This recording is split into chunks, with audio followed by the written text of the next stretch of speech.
এবছর প্রভু স্নানটা অনেক সকালে, হয়তো সেরকম ভিড় হবে না, কিন্তু এটা প্রভুরই লীলা যে তার ভক্তরা তার টানে তার স্নান দেখার জন্য সবাই অনেক সমাগমই হয়েছে, আলাদা করে কিছু বলার নেই।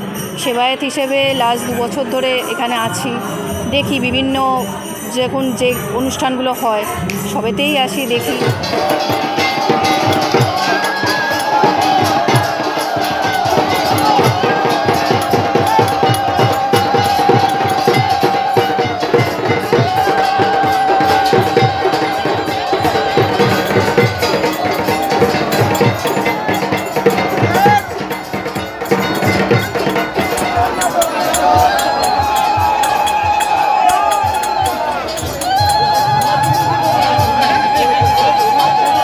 জ্যৈষ্ঠ মাসের পূর্ণিমা তিথিতে আজ মায়েসে ঐতিহাসিক 628তম স্নানযাত্রা উৎসব আমরা কিছুক্ষণ আগেই মহাসমরায় পালিত করলাম।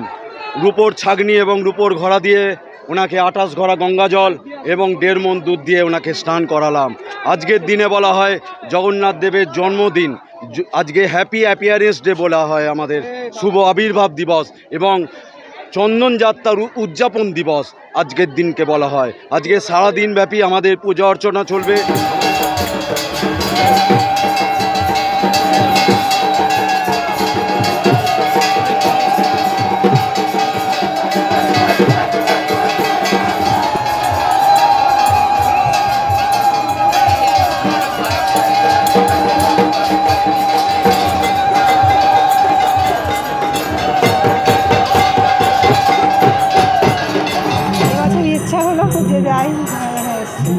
কেমন লাগছে? খুব ভালো লাগবে, একটু পরে গজবের সঙ্গে দেখবো, বেঁচে থাকবো। আমাদের তো গর্ব, এটা পশ্চিমবঙ্গের গর্ব। আমি এই শহরেরই মেয়ে, এই শহরেরই বউ।